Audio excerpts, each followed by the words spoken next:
Hey,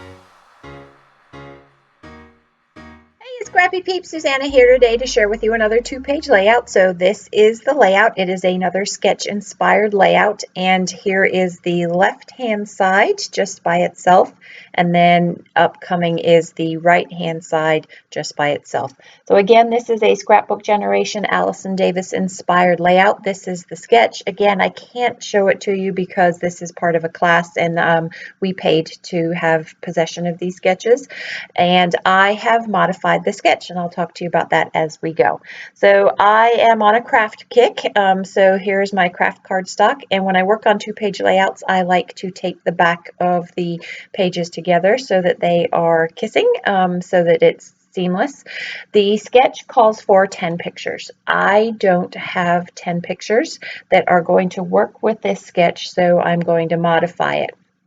What's great about Allison's sketches is that she gives you all of the measurements and where things are positioned. So I have two 4x6 photos that are horizontal, and I'm going to use those. The sketch calls for two 3x3 photos, so I have one there of the fries, and then there would be another one on the left-hand side. And then it also calls for 5 3x5 photos, but I only have two, and so I'm going to use those. I'm sorry, I have three, and I'm going to use those three. So also included on the sketch is this is a 6x6 paper pad class based using 6x6 paper pads with the sketches. I really wanted to use that lobster paper there, and in order to make the lobster paper work, I wanted to work with a nautical theme, and I don't have any 6x6 paper pads, and so I am just going to use scraps as well as the Ahoy There Echo Park kit and make this work for me. I have a huge stash, and I don't feel the need to buy things just to make to fulfill the requirements per se, because they really aren't requirements. I'm also using some sassafras lasts. Anybody remember them? I loved the borders. To me, they were the ones that kind of started the whole selvage branding strip thing, and so this is a branding strip that I'm literally cutting into just to use this as a border. One of the things you want to think about when you're cutting strips, if they're not 12 by 12, I like to have symmetry to them. And so while I wasted part of the strip per se, the reality is I probably wasn't going to use it, so I centered the strip so that I have an equal beginning and ending. Now I'm cutting down this piece from Echo Park to 6x6 because that is what is supposed to go per the sketch in that block there, but I want to frame it. It's very, the photos are actually pretty dark. We're inside and the lighting wasn't the greatest, and so I want to add a little bit of dark to that. There you go, which kind of softens the crispness of the white. I want the white, but I want to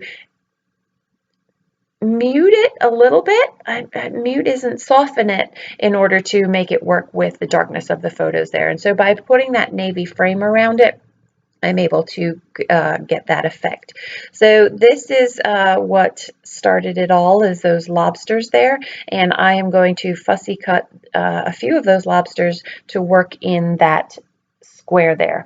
Allison has stars with the long title, and I'm going to put a big title, and it's really, I'm going to have two titles on this layout, and that's what's going to go in that square there with the lobsters instead of the stars that she uses.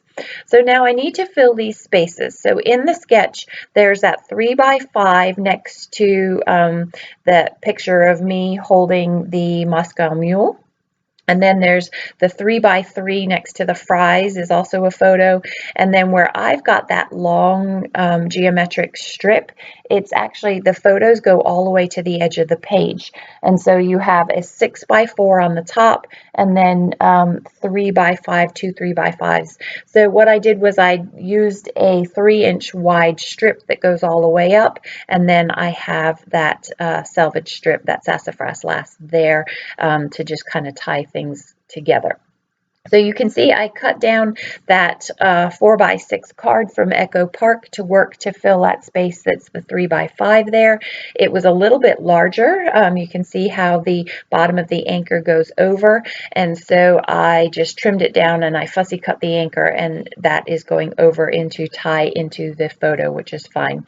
So what I'm doing here is I don't want that phrase there. I want to put my own phrase, and so I'm just going to use cardstock, and I'm going to fast forward through that because it takes me a long time to figure this out, and just show you the cut strips that I've got, that I'm going to go ahead and put in there.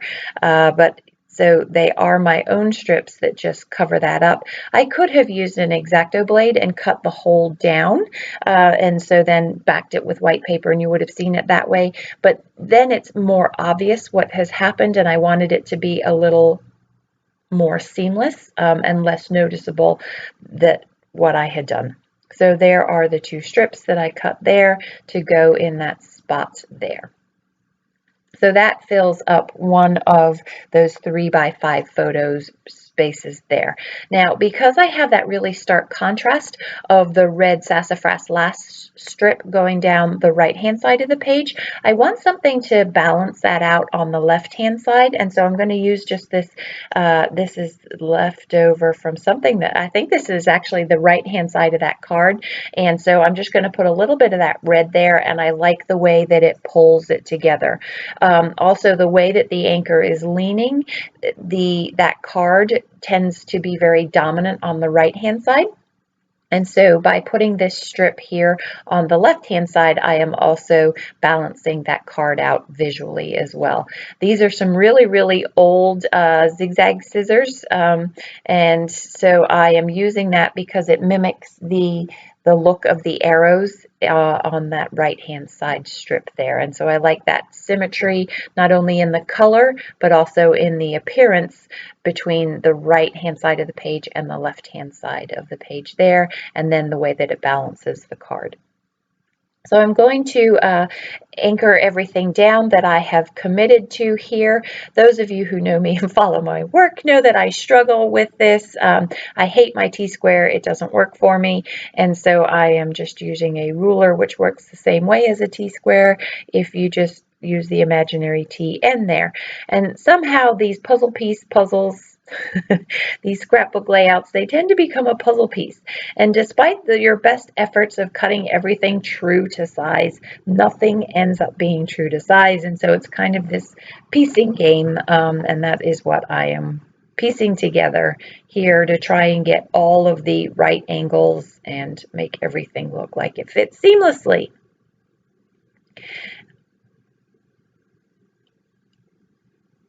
So that is the piece that this is my modification to the layout, is that it ends up being a,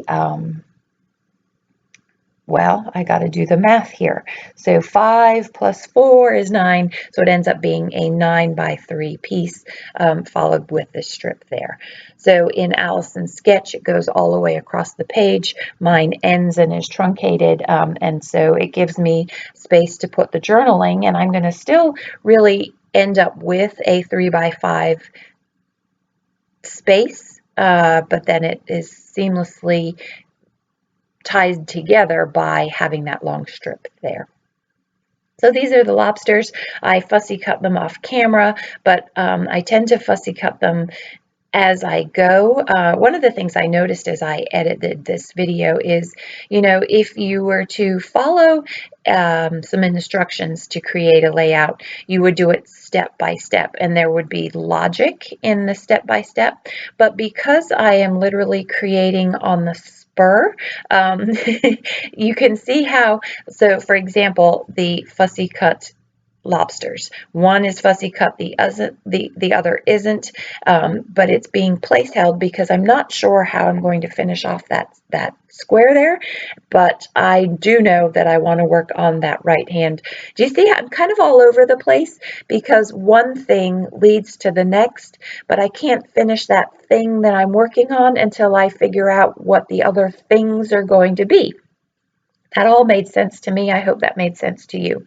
So these are wood veneer numbers from Ellie's Studio. They were part of last year's continuous collection, and I really wanted to use them here. And then that February is from Cocoa Daisy. You can see I'm using stash stuff, and I was hell-bent on that, and I knew that that was what I wanted as my really big title in that square there. So on this right-hand cluster over here, I have some Meyer Road, some really old stuff. You can see I'm totally stash bashing here, and those are some Studio Calico arrows, and then this is some Tim Holtz Nautical ephemera, and I end up abandoning everything that I put in this right-hand cluster right here. I build the cluster nicely, and I really like it, but I really needed that white space that I'm going to end up using to balance the white in the 6x6 square where I've got that 29 there. By covering it up, I'm losing that balance that I'm creating. I'm also losing the grid illusion of the sketch. It changes the grid, and I don't like the way that it changes that grid.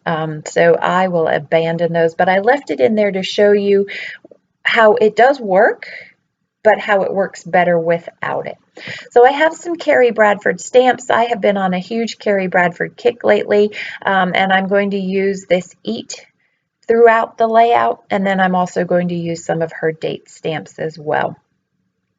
This is a die that goes with the Echo Park Ahoy collection, and I'm going to use this wheel here to fill in that square there. I've got a lot of words scattered throughout the layout already, and so I don't want to put any more journaling there.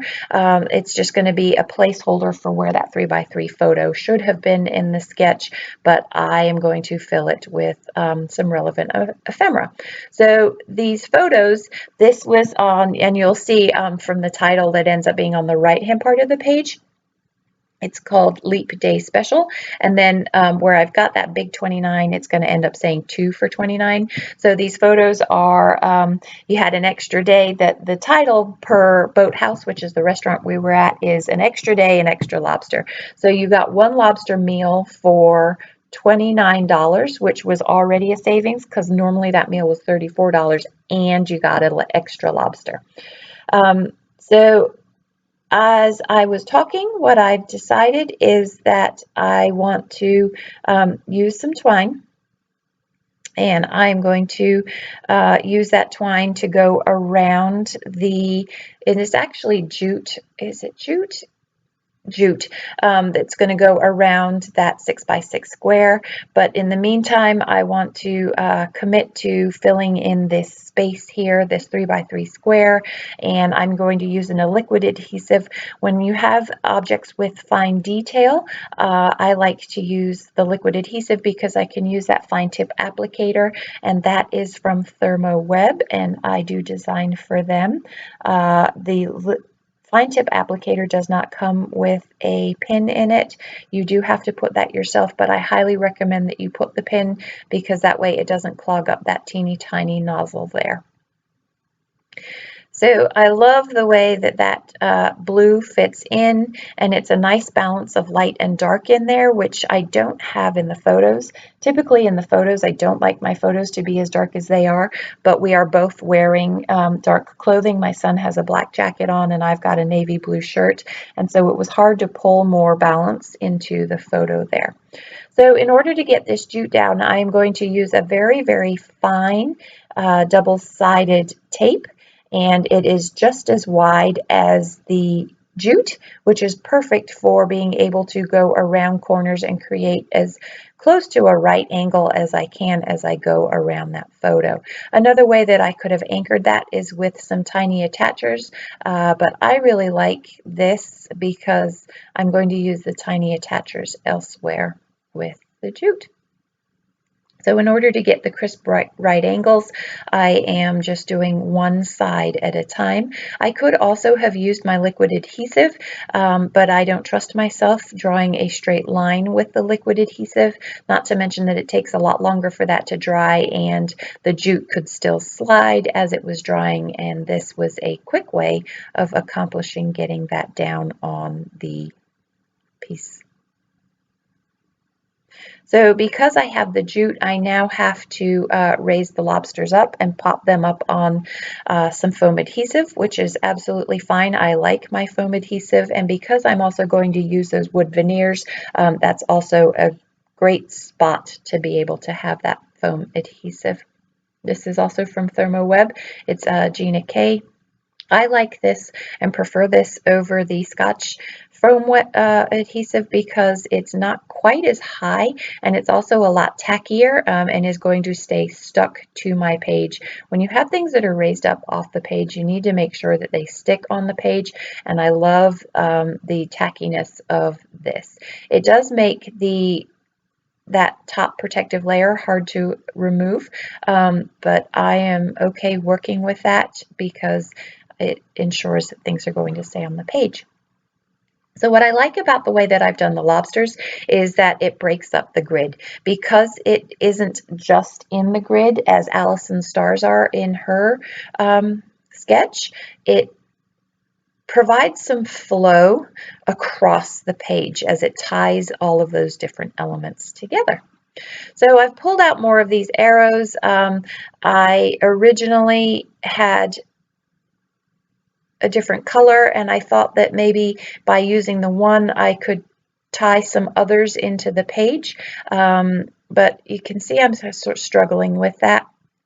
These are Jelly Bean labels, again from my stash from forever ago. I just keep all of those labels together, and I like the way that that adds a little bit of red to the top of the page, and so there ends up being a visual triangle between that label, another label that I'm going to use, and that red in the anchor in that spot there. And so it moves your eye around the whole page, and you'll see that come together as I complete the layout. So I want to use one of these stamps from Kerry Bradford up there, and it just says indulgent because this was very indulgent. My husband and daughter were at a swim meet, which is why they weren't with us, and it's just my son and I. It was a nice mother-son date, and I like the way that this is a food-themed layout, and I am also able to incorporate that food theme in with the Kerry Bradford stamps.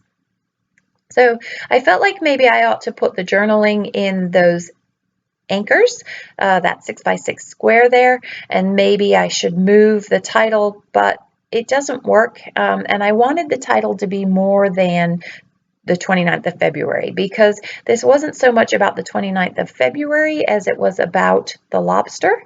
And so I have these letters also from Tuesday morning, from my Tuesday morning stash, and I know I want to do Leap Day special. So what I'm thinking about here is how am I going to get Leap Day and Special to fit in there and still fit in that space where I've got those lobsters. And I actually find it very hard to read against the anchors, but it's perfect over here, and it perfectly fills that space there where the photo would have been in the sketch. And then that way I can keep the 29, which I really, really wanted, in that 6x6 square there. So ends up working out perfectly, and you can see where I've abandoned the Meyer Road journaling spot and moved that arrow up to the top left there. The thing with the arrow, that blue arrow in the top left, is I've got a lot of light stuff, and then that dark blue arrow is very heavy. And so I still want that arrow. I want something coming off of that space to sort of tie that huge block into that white space, but I will find something else there. So in order to minimize the Suzanna title shuffle, I'm getting smart in my old age, and I am putting the letters on my hand so that I can work on spacing a little bit better. You can teach an old dog new tricks. I'm learning, I'm trying. And so that allows me to symmetrically get the title in there, and I really like the way that those wood grain letters work with the kraft cardstock as well as the jute and the wood veneer that I've got. They are a different hue, they're more gray, but they work perfectly for that lighter element over on that right hand side there. So I'm going to finish off that title, and then I just have some final details to work on. I need to stamp where the anchor is, and then I really want to finish something about that. I don't want it to be just journaling in that white journal block there, so I'm going to do something there to tie the whole layout together. I know I want to use these Kerry Bradford stamps. I just have to figure out where to put the date in there, because really this layout is about the lobsters and the date that it's leap day. And so I am going to figure that out. I also really want that is the other Jilly Bean Studio layout that I'm going to arrow label that I'm going to use, and I like the way that the movement of those layouts ties it together. So what I did there was I just used half of my hole punch to give little notches to that white journal spot so that I could tie this jute in. So the jute ties from the left page to the right hand page, and it gives me something that kind of grounds this journal spot here at the bottom. And I like the way that it's a little bit of a nautical sort of, the way that it's notched just makes it adds a little fine detail to the journal spot there. I tied a bow, but I don't like the bow. It hangs off the page, and it bothered me. So I'm just going to leave it tied. And I'm going to use my mini attacher to just anchor that down so that it doesn't slide off the page. I could have taped it at the back, but again, I like just the little detail there of the mini attacher. I will handwrite my journaling in there, but again, I still feel like it needs something, and so I'm going to once again get out my Kerry Bradford Eat stamps, and I'm going to stamp savoring every bite because it was a really, really good lobster. An absolutely amazing deal. 2 lobsters, a lobster dinner, which is normally just 1 lobster for $34, we got for $29. Needless to say, it was not an advertised special. It was one that you had to know about from Facebook or an email. So I'm using my Kerry Bradford stamps over there to stamp February 2020. That was this year. One of the things I'm going to do off camera to tie the layout together, those of you who know me know I'm going to do something off camera, is I'm going to use some of the Nautical banner stickers across the page, and you'll see that in the details, as well as I'm going to put the name of the restaurant, which was the Boathouse. I'm going to put Boathouse in that arrow on the right hand side by Leap Day, as well as scatter a few little stickers from the sticker sheet from Echo Park in there as well. So still working on completing that right hand side over there, and I will not do my journaling on camera, as those of you who know me. So right now I'm working on finishing up this 2 for $29. So I'm going to use the same Jilly Bean letters. I have thousands of these. I really like these stickers, and I use them a lot. It's going to be either these, the Evilicious, or the Ellie Studio stickers. And so I'm going to complete the 2 for $29. And I wish I had a dollar sign somehow that I could incorporate into that, but it didn't work. And I know what the 29 means. And if you read the journaling, you also will figure out what the 29 means. So kind of 2 title spots in this, the Leap Day Special and the 2 for $29. And really, you could see each page works independently on its own, only there's no journaling on the left-hand side. So that if they were to get separated, the story would still be there on both hand sides of the page. So I hope, I know you didn't see this, those of you who know the class, and there are a lot of us, you can see how making sketches, you modify them to make them work for you. They can be just a roadmap of how things go. Sometimes I think we get so set in a sketch having to be used the way that it is that we forget that we can modify them. And so this was my modification of Allison's sketch. So be sure to stay tuned next week, because this is only week 3 and there are 20 sketches, so you will likely see pretty close to 20 videos from me, although I can't guarantee that because I am back to work. So enjoy the close-ups. Thanks for stopping in today. If you have any questions, please don't hesitate to leave them in the box down below. I hope you're doing well. Take care.